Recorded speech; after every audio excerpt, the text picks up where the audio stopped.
E aí, meu povo, eu sou o Diógenes e esse aqui é o canal TV Cinef. E continuando o especial de Halloween, irei comentar sobre Nosferatu, um filme que é muito aclamado e muito polêmico até os dias atuais. No filme, o corretor de imóveis Ruther viaja até os Montes Cárpatos para vender uma propriedade ao Conde Orlok, mas acaba por descobrir que o mesmo se trata de um vampiro que deseja trazer o caos e o terror à cidade de Bremen. Drácula é um dos romances mais famosos e influentes de todos os séculos. Mesmo já possuindo 124 anos, ele ainda é muito lido, visitado, homenageado e ainda serve de inspiração para muitas obras, sejam elas escritas ou cinematográficas. Claro que, sendo uma história muito conhecida, ele já obteve várias adaptações. Mas o que muitos não sabem é que Nosferatu foi a primeira adaptação do romance de Drácula, só que de uma forma bem direta. O que é mais interessante que o próprio filme do Nosferatu é a história por trás dele. Os alemães F.W. Murnau e Heinrich Galling, que foram diretor e roteirista desse filme, no ano de 1922 eles fundaram a Prana Filmes, que seria uma produtora focada exclusivamente em filmes de terror na Alemanha. E eles queriam começar fazendo um filme de vampiro. E queriam fazer Drácula por ser a história mais famosa daquele período, mas lembrando que Bram Stoker faleceu em 1912. E a viúva dele, que continha os direitos autorais, ainda estava muito sentida pela perda de seu marido e não tinha interesse em vender os direitos da obra. Mas os dois queriam muito fazer uma adaptação do livro Drácula.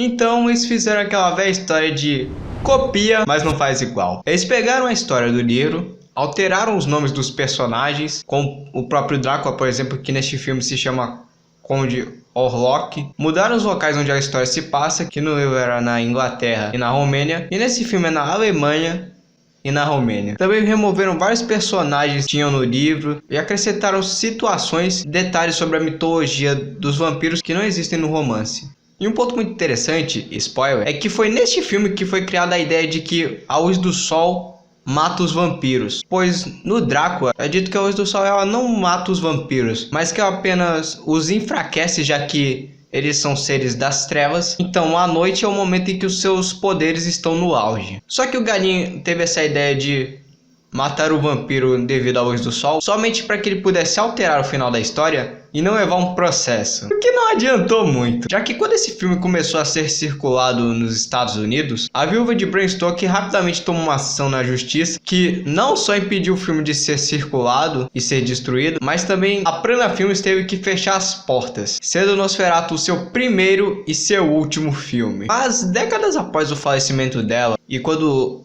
Drácula se tornou um personagem público, foram recuperadas várias cópias do filme que começaram a circular livremente em vários países. Mesmo que esse filme seja uma cópia feita na cara dura, ele ainda possui uma identidade muito própria, já que este foi feito na época do expressionismo alemão, que foi um movimento artístico, como já diz o nome, ocorrido na Alemanha, que buscava expressar as angústias e pesadelos humanos através de imagens distorcidas e fora da realidade. E além do seu clima angustiante, uma coisa que complementa essa sensação de angústia é a trilha sonora composta pelo Hans Zimmer, já que este, para quem não sabe, é um filme mudo e o seu trabalho sonoro é excelente até mesmo para os dias atuais, já que o Hans conseguiu criar uma trilha que ela é muito oscilante. Tem momentos em que a música toca de uma forma pacífica e acolhedora, e outros ela toca de uma maneira mais forte, a trilha sonora vai subindo, o acorde chega até o tal e tal para dar uma sensação de terror, de suspense e tal, que é complementada pelos planos e a forma como o filme é gravado. Mesmo que seja um filme preto e branco, ele ainda possui um ótimo trabalho de contraste, como por exemplo nessa cena onde só aparece a sombra do vampiro.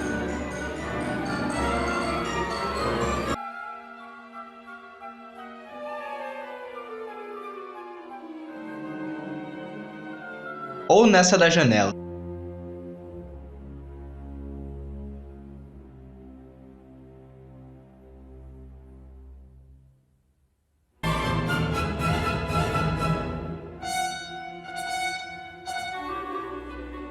E já falando do vampiro, o ator Max Schreck entrega um personagem que, mesmo tendo pouquíssimo tempo de tela, sendo que todas suas aparições somam 9 minutos de filme, já rouba toda a atenção do filme pra si só. Muito por sua aparência, é claro, que provavelmente você já deve ter visto em algum lugar sem mesmo ser por esse filme. E além da sua forma de agir, sempre andando com uma postura rígida, travada, e seu olhar animalesco, que chama muita atenção. E a sua aparência que, vamos concordar, mesmo esse filme tendo quase 100 anos, ela ainda é bem assustadora, não acham? E eu sei que tem muitas pessoas que podem reclamar do fato de que no final ele só morre praticamente porque ele quer, porque ele nem tenta se esconder da luz do sol. Mas já no início do filme é deixado bem claro que ele ficou extremamente obcecado pela esposa do Hunter e que ele faria de tudo para poder se alimentar do sangue dela. Não é um erro de roteiro ele ter morrido por causa da mulher. Na verdade, isso só complementou o fato de que ele ficou tão obcecado por ela que isso acabou tornando descuidado e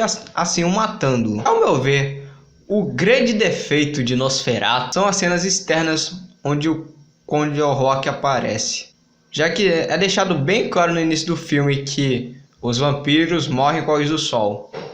Mas infelizmente era muito difícil de gravar as cenas noturnas. Bem perceptível, mesmo que seja um filme preto e branco, de que as cenas em que o Conde Orlok está andando ao ar livre foram gravadas ao dia. E realmente acaba criando um furo bem grande no roteiro. Nosferatu é um filme bem interessante, tanto como filme quanto por sua história por trás. E além de ter uma grande importância no meio cinematográfico, já que este foi o segundo filme de terror da história. E o primeiro logo vai ter um vídeo aqui no canal. Ele possui um defeito bem grande, mas nem por isso deixa de ser um longa intrigante de se assistir. E para mim ele possui a nota 9,5. Caso você tenha interesse de reassistir ou ver o longa, você pode comprá-lo no YouTube, encontrá-lo no catálogo do Telecine, ou ainda ver-o de graça no site da Netmovies. E esse foi o vídeo de hoje. Obrigado por sua audiência. Muito obrigado para quem assistiu até o final. Até a próxima.